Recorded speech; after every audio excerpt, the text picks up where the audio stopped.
Halo guys, balik lagi bersama gue di One Movies. Di video kali ini gue akan membawakan serial dongeng yang berjudul Soulen. Yang mana di film animasi ini, seorang yang bernama Tang Sang, seorang murid bela diri dari Sekte Tang, yang mempelajari ilmu terlarang sehingga hal itu pun ia harus dihukum mati oleh ketua sekte tersebut. Dan di sini menceritakan Tang Sang berhasil lolos dari kejaran ketua sekte. Namun bukannya berlari semakin jauh, malah ia menuju ke dalam jurang tersebut dan menjatuhkan dirinya ke dalam jurang tersebut. Dan bukannya mati, yang seperti Tang Sang harapkan, malah dia tak disangka. Tang Sang pun hidup kembali menjadi seorang bocah yang hidup di dunia yang sangat berbeda dari dunia tersebut. Tanpa punya spoiler di awal, kita langsung aja masuk ke dalam alur ceritanya.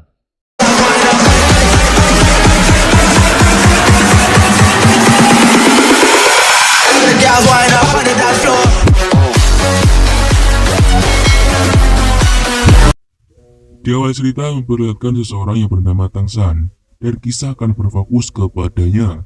Ini orangnya, ia adalah murid jenius di dunia bela diri Sekte Tang. Namun karena ia mempelajari ilmu tanpa izin dari ketua Sekte Tang tersebut, Tang San dianggap sebagai pengkhianat yang harus mendapatkan hukuman yang sangat berat karena perbuatannya tersebut. Dan saat ini ia sedang dikejar oleh ketua Sekte Tang untuk ditangkap lalu kemudian dijatuhi hukuman mati. Saat aksi kejar-kejaran berlangsung, Tang San sangat mahir mengamalkan teknik-teknik rahasia yang sebelumnya berhasil ia pelajari. Sehingga dari hal itu, semua serangan-serangan dari ketua sekte dapat dengan mudah ia hadapi. Walaupun bisa ketua sekte mengeluarkan jurus andalannya, berupa jarum beracun. Tang San dengan mudah membaca gerakannya dan berhasil menepis semua jarum itu dengan tangan kebal yang telah ia miliki.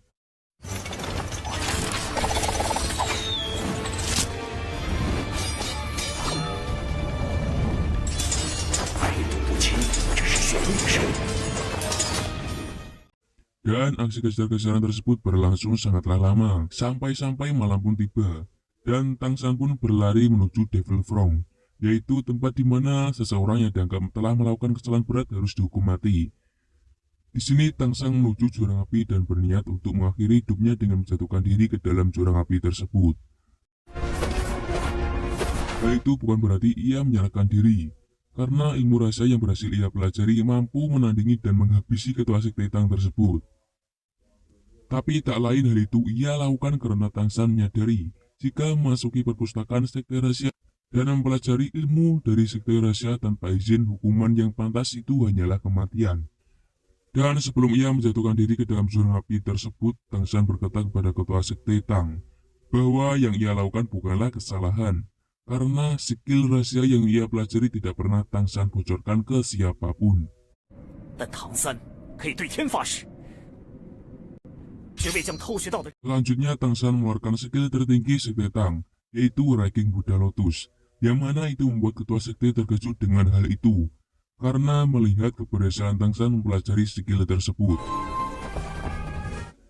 Dan Tang San pun mengeluarkan senjata rahasia untuk diserahkan, sekaligus sebagai hadiah terakhir kepada ketua sekte sebelum Tang San mati. Ibarat kaca yang tak lupa dengan kulitnya, hal itu karena Tang San masih menganggap dirinya masih sebagai murid dari ketua sekte dan anggota dari Tang Men. Untuk kemudian Tang San berkata kepada ketua sekte jika ia sekarang melepas semua yang ia miliki dari Tang Men, sekaligus tidak membawa apapun saat akhir hayatnya. Dan akhirnya ia pun menjatuhkan dirinya ke dalam jurang api tersebut. Terlihat ketua sekte mencoba untuk menghentikan Tang San, namun ia sudah terlambat, dan ketua sekte dibuat menyesal akan kematian Tang San itu. Dan pada saat bawahnya mengatakan jika Tang San pengkhianat, ketua sekte langsung membantah perkataan itu, jika Tang San bukanlah pengkhianat. Tang San yang telah berani mengorbankan hidupnya yang untuk membuktikan jika ia tak bersalah, dan juga Tang San berhasil menguasai skill terbesar dari sekte Tang, sekaligus tak luput sebelum skill itu ditemukan. Dan tak hanya itu, terakhir sebelum akhir hayatnya, Tang San juga menyerahkan hadiah terakhir kepada ketua sekte, berupa senjata mematikan. Sehingga dari hal itu lagi-lagi membuat ketua sekte kagum dengannya. Dan selanjutnya ketua sekte juga mengatakan jika Tang San masih hidup, ia akan menjadikannya penerus untuk sekte master miliknya. 的继承人，将是我这掌门之位唯一。 Di sisi lain, saat Tangshan masih dalam keadaan melayang terjun bebas menuju dasar jurang, ia dibuat kebingungan dengan keadaannya saat itu. Karena bukannya mati seperti yang ia harapkan, malah ia kembali hidup menjadi seorang bayi di pangkuan ayahnya yang terkulai tak berdaya karena melindungi dirinya dari serangan para penjahat. Dan sehingga ibunya saat itu mengorbankan dirinya dengan mengeluarkan kekuatan penuh, sehingga dari hal itu ibunya meninggal. Dan singkat cerita memperlihatkan sekarang Tangshan menjadi bocah yang kena berusia 6 tahun, yang sedang bersemedi di sebuah bukit, dan mengingat kejadian saat ia melompat dari tebing, dan terjun ke dasar jurang. Yang setelah tiba-tiba ia berada di dunia itu. Dan dunia itu dinamai sebagai daratan Dolu. Dan sekarang Tangshan mencoba semua skill yang ia kuasai saat sebelum hidup kembali di dunia itu. Namun semua skill yang ia kuasai sangat sulit untuk dilatih kembali.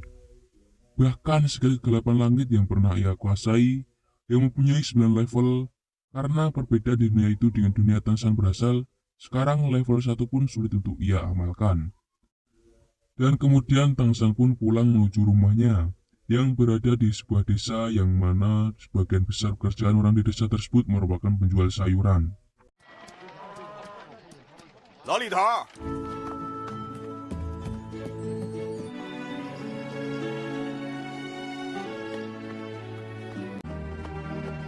Setibanya di rumah, Tangshan langsung mempersiapkan dan menghidangkan makanan untuk ayahnya. Nah, jadi di sini Tangshan mempunyai nama Kiaosan, dan dia tinggal dengan ayahnya seorang. Dan sampai saat ini masih belum ditunjukkan apa latar belakang dan pekerjaan ayahnya. Selanjutnya seorang kakak yang merupakan kepala desa memanggil untuk menjemputnya. Yang ternyata kepala desa itu mengajak Tangshan dan bersama bocah seumurannya untuk mengetahui bentuk dari martial soul-nya nanti. Dan martial soul tersebut merupakan kemampuan yang dimiliki seseorang. Dapat dilihat saat orang tersebut genap umur 6 tahun. Juga martial soul mempunyai bentuk yang berbeda-beda yang dapat dimanfaatkan pemiliknya dalam membantu pekerjaannya, bahkan dalam melindungi diri. Dan selanjutnya sesampainya di suatu tugu, kakek tersebut menjelaskan jika tugu itu merupakan tanda kemuliaan saat desa itu masih dalam masa kejayaannya. Dan saat itu juga tiba-tiba muncul seseorang. Dia merupakan guru jiwa perang yang berasal dari kota Noudin, yang datang di desa itu dengan maksud untuk membimbing dalam membangkitkan martial soul milik Tangshan dan beberapa bocah yang umurnya 6 tahun tersebut. Tak lama kemudian mereka bersama guru jiwa memasuki sebuah bangunan.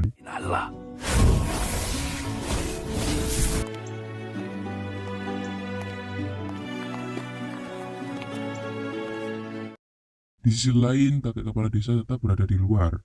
Nampak beliau sangat cemas dan berharap salah satu dari mereka terdapat bocah yang berpotensi menjadi Spirit Master. Dan kemudian, di dalam mereka diminta untuk berbaris. Namun di sini Kiaosan berada dalam urutan terakhir. Lalu sang guru jiwa pun memperkenalkan dirinya, yang ternyata ia bernama Suyun Tao. Setelahnya guru jiwa mengeluarkan sesuatu untuk melakukan pembangkitan jiwa para bocah-bocah tersebut. Lalu guru jiwa mengeluarkan martial soul-nya, yang berupa serigala penyendiri.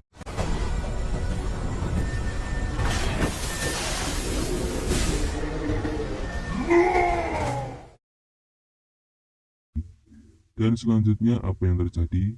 Salah satu dari mereka diminta untuk maju dan mengangkat tangannya, yang ternyata bocah itu mempunyai martial soul bertipe alat yang berupa sebuah sabit. Dari hal itu guru jiwa berkata jika sebuah sabit bisa menjadi martial soul yang sangat berguna jika terdapat kekuatan jiwa. Namun karena bocah tersebut tidak mempunyai kekuatan jiwa, sehingga martial soul yang dia miliki tidak dapat menjadikannya sebagai Spirit Master tanpa adanya kekuatan jiwa yang dia miliki. 你不能成为魂师。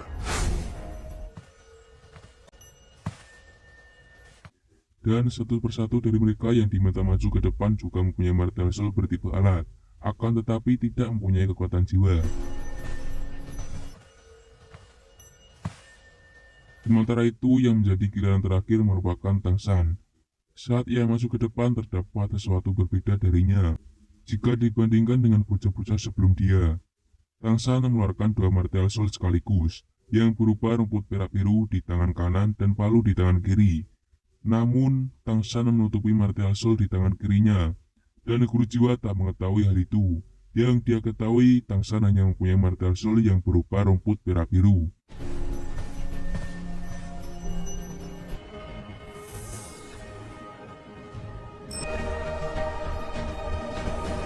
Karena Kurojiwa menganggap jika rumput perak biru merupakan lambang tidak berguna, sehingga dari itu Kurojiwa meminta bocah-bocah tersebut pergi. Namun di sini Tang Shan masih tetap di situ, karena sebelumnya Kurojiwa belum memeriksa kekuatan jiwanya.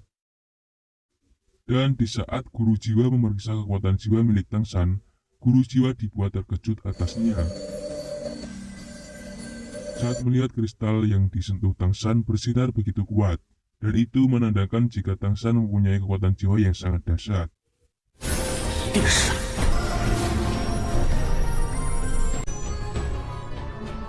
Dan Kurojiwa menganggap jika Tang Shan mempunyai potensi menjadi Spirit Master, karena dia terlahir dengan kekuatan jiwa penuh.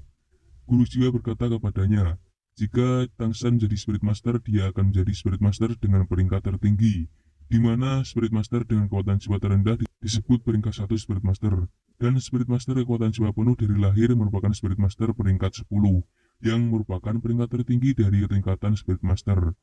Namun, cukup disayangkan, Tang Shan mempunyai martial soul berupa rumput perak biru, yang bukan berupa tipe alat, sehingga dari itu Kurojiwa pamit untuk pergi meninggalkannya dengan penuh rasa kecewa. Di sisi lain, kakek Jack yang merupakan sang kepala desa sangat gelisah menunggu kabar dari hasil pemeriksaan martial soul tersebut. Dan saat kakek Jack bertanya kepada Kurojiwa, dia dibuat terkejut ketika mengetahui Tang Shan mempunyai kekuatan jiwa penuh dari lahir, namun memiliki rumput perak biru sebagai martial soul-nya. 你们且还是先天满魂力。先天满魂。 Dan di sini Kurojiwa menolak permohonan kakek Jack untuk melatih Tang Shan, karena Kurojiwa menganggap martial soul rumput perak biru sulit untuk ditingkatkan dan pada akhirnya akan tidak berguna. Namun kakek Jack yang mengetahui potensi Tang Shan, karena kekuatan jiwa penuh yang Tang Shan miliki, kakek Jack tak menyerah begitu saja. Beliau menawarkan kepada Tang Shan untuk belajar menjadi Spirit Master di sekolah khusus. Namun di sisi lain, Tang Shan tidak akan pergi tanpa mendapatkan izin terlebih dahulu dari ayahnya. Sehingga dari hal itu kakek Jack mengantarnya pulang bersamanya dengan harapan mendapatkan izin dari ayah Tang Shan. Sesampainya di rumah, kakek Jack mengatakan semuanya jika Tang Shan mempunyai kekuatan jiwa penuh, namun ia mempunyai rumput perak biru sebagai martial soul-nya. Sekaligus ia berkata jika ia akan mengirimkan Tang Shan ke kota Nuvo di Akademik Spirit Master, bahkan desa yang akan menanggung semua biayanya.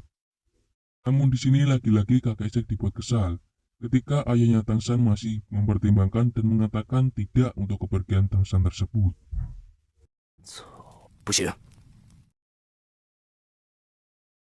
Terima kasih untuk kalian yang menonton video ini sampai akhir. Dan segitu saja untuk penjelasan singkat Soul episode 1 dan 2-nya. Jangan lupa untuk like and subscribe channel ini, supaya kalian tidak ketinggalan update terbaru dari episode 3 dan 4 animasi film Soul ini.